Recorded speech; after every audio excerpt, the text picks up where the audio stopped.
Hello बच्चों। चलो देखो, जैसे कि आप देख रहे हो, हम आज चैप्टर नंबर 12 इलेक्ट्रिसिटी के कुछ एग्जांपल्स करेंगे जो कि बहुत ज़्यादा इंपॉर्टेंट होते हैं। ठीक है, क्यों इंपॉर्टेंट इसलिए होते हैं क्योंकि मोस्टली एग्जांपल्स ही रिपीट होते हैं, क्योंकि वो कॉन्सेप्ट होते हैं बहुत सारे क्वेश्चंस के लिए। अरे बात समझ में? तो हम देखेंगे, हम उन एग्जांपल्स को समझेंगे और इन कुछ फॉर्मूलाज को समझेंगे। हर बात समझ रहे हैं? हम फॉर्मूलों को समझेंगे और हम देखेंगे इस पर कैसे क्वेश्चन बन सकते हैं और कैसे एग्जांपल सॉल्व हुए हैं पिछले। ठीक है, चलो तो पहले हम समझते हैं इस फॉर्मूले को। ये भी इंपॉर्टेंट फॉर्मूला है, Q is equal to N A. यहां पर जो Q है वो होता है चार्ज और जो N है वो होता है number of electrons. Okay, and जो इलेक्ट्रॉन है ये होता है चार्ज और इलेक्ट्रॉन, मतलब एक इलेक्ट्रॉन पर कितना चार्ज होता है वो होता है 1.6 इंटू 10 की पावर माइनस 19 कूलम। ये होता है Q equal to N E का मतलब। समझ रहे हो आप? ठीक है, इसके बाद हम बात करते हैं सेकेंड फॉर्मूले की, जो कि है I is equal to Q by T. आप देख रहे हो I is equal to Q by T. तो I is equal to Q by T का मतलब है कि the rate of flow of charge per unit time. ठीक है, मतलब कितने टाइम में, मतलब इतने टाइम में कितना चार्ज फ्लो कर रहा है किसी वायर में, उसको बोलते हैं करंट। तो यहाँ पर I है वो होता है करंट, और जो यहाँ पर Q है वो होता है चार्ज। ओके, और यहाँ पर जो T है वो होता है, जो T है वो होता है टाइम। ठीक है, ये होता है करंट की सारी, जो देखो I is equal to Q by T. Q का मतलब चार्ज है, I का मतलब करंट है, T का मतलब टाइम। ओके, ठीक है। फिर हम वोल्ट, इसी प्रकार हम इसके बारे में थर्ड फॉर्मूला देखते हैं। ये जो थर्ड फॉर्मूला है ये बोल रहा है V is equal to W upon Q, मतलब कि जब किसी वायर के अंदर हम इतना वोल्ट देंगे और कुछ चार्ज उसके अंदर फ्लो कर रहे होंगे तब हमको इतना वर्क डन मिलेगा। जैसे वर्क डन का मतलब जैसे लाइट जल रही है, फैन चल रहा है, ये कुछ वर्क डन ही कहलाते हैं। तो यहाँ पर ये जो फॉर्मूला दिख रहा है, W का मतलब है वर्क डन। क्या है? Work done. और Q का मतलब वही चार्ज है, चार्ज। फिर उसके बाद वो, इसका मतलब है पोटेंशियल, V का मतलब होता है पोटेंशियल। ओके, हमारी बात समझ में? ठीक है, इन सब का मतलब हम समझ चुके हैं कि ये फॉर्मूला क्या कहलाते हैं और क्या नहीं कहलाते। ठीक है, तो इसी प्रकार अब हम एक क्वेश्चन करेंगे। अब हम एग्जाम्पल को समझेंगे कि एग्जाम्पल कैसे हैं कैसे नहीं है। तो हम क्या करते हैं, जैसे कि हम वही एग्जाम्पल करने थे हमको, तो हम शुरुआत करते हैं एग्जाम्पल 12.1 से। हम देखते हैं एग्जाम्पल 12 पॉइंट क्या कह रहा है, हम इसको समझने की कोशिश करते हैं। तो देखो, तो एग्जाम्पल है 12.1। ये बोला ए करंट ऑफ 0.2 एम्पेयर। देखो आई कितना दे रखा है, 0.5 एम्पेयर। देखो जितनी इंफॉर्मेशन दी गई है सब नोट डाउन करते हुए चलो, और क्या पूछा है वो भी नोट डाउन करते चलो। इससे हमको एक माइंड मैप मिलता है कि हमको क्वेश्चन कैसे सॉल्व करना है। ओके, ठीक है।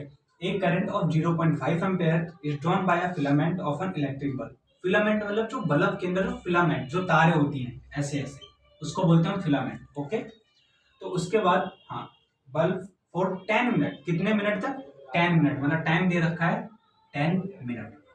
सिंपल वही, अगर मिनट में तो हमको सेकंड में चेंज करना ही पड़ेगा। और हमसे क्या पूछा है, हाउ मेनी करंट, मतलब कितना करंट फ्लो करेगा, इतने, मतलब सॉरी, कितना चार्ज फ्लो करेगा इतने टाइम और इतने करंट में, मतलब क्यू पता लगाना है हमको। तो देखो हमको पता है I is equal to Q by T. हमको क्या पता लगाना है? क्यू पता लगाना है। तो क्यू हो जाएगा I इंटू टी।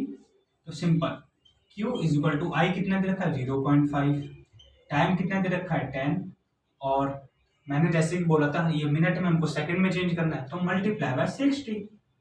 तो देखो इस 10 से इसको मल्टीप्लाई करेंगे तो 5 आ जाएगा, into 60 is equal to 300 coulomb. Coulomb C का मतलब होता है कुलाम। कुलाम क्यों आया? क्योंकि coulomb is the SI unit of charge. Okay, ये क्वेश्चन हमारा सॉल्व हो चुका है। ठीक है, ये हमारा था एग्जांपल 12.1। ठीक है, तो इसी प्रकार हम अब अब हम नेक्स्ट एग्जांपल देखेंगे कि नेक्स्ट एग्जांपल क्या कह रहा है। ठीक है, आ रही बात समझ में सबको? चलो तो नेक्स्ट एग्जांपल देखते हैं, जो कि नेक्स्ट एग्जांपल है हमारा एग्जांपल नंबर 12.2। अब समझते हैं ये क्या कह रहा है। ये क्वेश्चन बोल रहा है how much work done in moving, मतलब कितना वर्क डन, क्या पूछा है, वर्क डन। तो work done is equal to question mark, okay, how much work done, तो मूविंग आर चार्ज 2 कूलम, मतलब चार्ज दे रखा है 2 कूलम का, ठीक है, across 2 point having potential difference 12 volt, मतलब V दे रखा है 12 वोल्ट। पूछा क्या है, वर्क डन। अब माइंड में आपको सोचना है कि आखिर कैसे होगा ये क्वेश्चन। तो आपको इतना पता है V होता है W/Q, तो W हो जाएगा is equal to V into Q। तो V कितना दे रखा है, 12 दे रखा है, Q कितना है, 2 दे रखा है, कितना आ गया 24 जूल। दैट्स इट, हो गया हमारा ये क्वेश्चन। देखो जूल का मतलब होता है, जूल इसलिए आया क्योंकि joule SI unit of work done होती है। अरे बात समझ में? ठीक है, चलो हमारा अब ये क्वेश्चन भी सॉल्व हो चुका है एग्जांपल। अब देखो जो हमने क्वेश्चन करा था, अरे जो हमने फॉर्मूला समझा था एक ही, Q is equal to NE, इसके ऊपर कोई क्वेश्चन नहीं दे रखा, इसके ऊपर कोई एग्जांपल नहीं दे रखा, इसके ऊपर कोई एग्जांपल नहीं दे रखा हमको। ठीक है, तो हम इस पे समझते हैं कि अगर क्वेश्चन आया तो कैसे आ सकता है।